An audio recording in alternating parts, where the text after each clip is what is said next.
Hello and welcome to this presentation on claiming CMCs in the field of radionuclide metrology.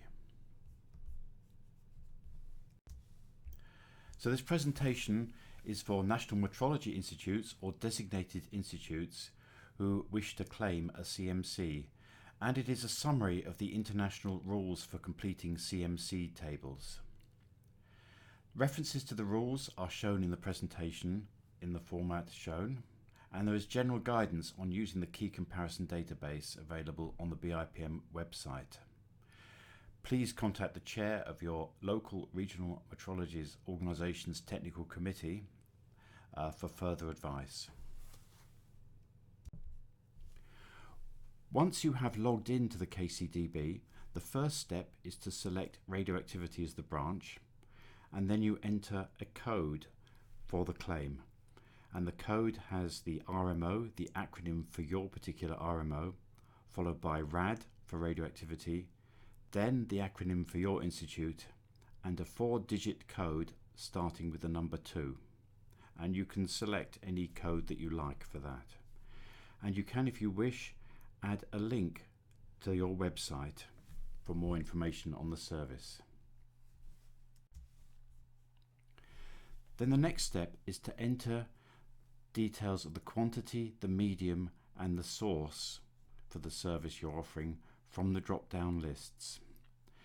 It's very important to use only the items that are shown on the next slide. There are other options shown on the drop-down lists, but that's only for historical reasons. And I'll give you some examples of the typical parameters to choose later. So this slide shows you the allowed quantity, medium and source codes that you can use. And surface emission rate, by the way, means emission into 2π, and efficiency is included so that you can claim CMCs for the calibration of instruments such as ionization chambers, gamma ray spectrometers or contamination monitors. And so here are some examples. So if you wish to claim a CMC for a cesium-137 standardized solution, you would select activity as the quantity, liquid as the medium, and the source would be a single radionuclide source. On the other hand, a mixed radionuclide soil reference material, again you would choose a quantity of activity, but the medium in this case would be reference material, soils or sediments, and you would pick a multi-radionuclide source. So the next step is to include a brief description of how the service is performed. So there are some examples here. You might be carrying out the measurements by liquid scintillation counting. You could be using a high purity germanium spectrometer or an ionization chamber. The next step is to enter the unit, which you get from the drop-down list that appears, and then enter the minimum value for the service, the lowest activity that you can offer. And after that, enter the maximum value for the service that you can offer. For both the minimum and maximum, please enter only the significant digits. Next, it's important to enter the instrument or the artifact that's being calibrated. For a calibration service in radioactivity, for example, it might be calibration of a high purity germanium spectrometer, an ionization chamber, or surface contamination monitor. If there are relevant international standards, ISO standards, to refer to, please then record them in the next dialog box. For example, ISO 8769 is relevant for measuring the emission of surface contamination sources.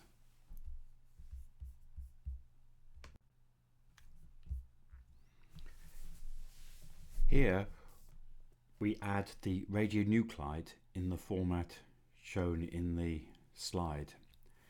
This is slightly different from the previous approach in the KCDB, where the radionuclide appeared as a parameter. In the new KCDB, the radionuclide has a specific field. You can only enter one radionuclide. Multi-radionuclide sources need one CMC per radionuclide, but later the CMCs are linked using a group identifier. Please also add further details of the type of the source, for example the chemical form, the source geometry, the specifics of the matrix.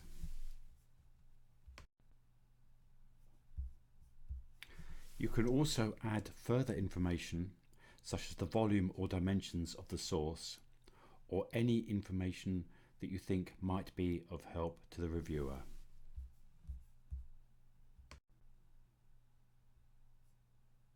Uncertainties should be stated as relative uncertainties in percent, using a coverage factor of 2, which is equivalent of course to a 95% confidence level. One important thing to note is the uncertainty that you should use should be the lowest that can be achieved under normal conditions. So you do not quote the best uncertainty that you could reach in the ideal case, but what you can do for this particular service normally.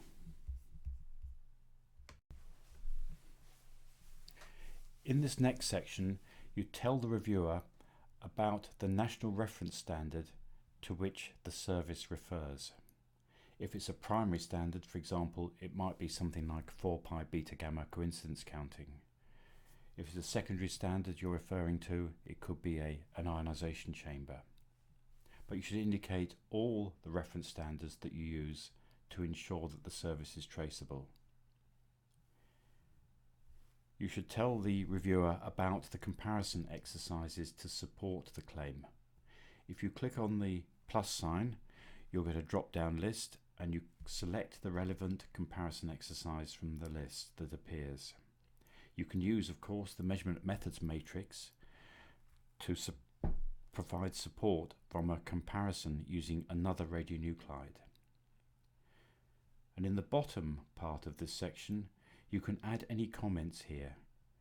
For example, any constraints that there may be on the service when it's available through the year or something like that. The text in that part is published with the CMC on the key comparison database.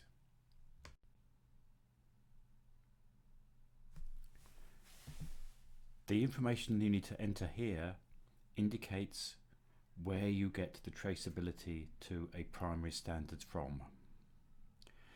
If your national standard is a primary standard in its own right, all you need to do here is enter the acronym for your own NMI. But if it's not a primary standard and you're using an instrument which was calibrated using a standard from another NMI, enter the acronym for the NMI from which traceability was obtained. In the next box is the group identifier. So this is a text code for you to choose, which you can enter to link CMCs for reference materials containing several radionuclides. You should leave it blank if it is for a single radionuclide. Here you can add the titles or references to publications to support the claim, other than reports that are already published in the KCDB. And you can use the measurement methods matrix to identify relevant comparison exercises. And please also upload copies of the publications and evidence of the RMO approval of your quality management system.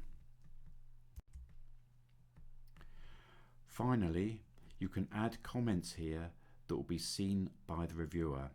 So if you click there, a dialog box will appear and you can enter your comments. For example, you may wish to flag up to the reviewer that the main change in this has been to adopt new nuclear decay data. But any information that you think will be useful to the reviewer, you can add here. So thank you for listening, and we hope that you found the presentation useful.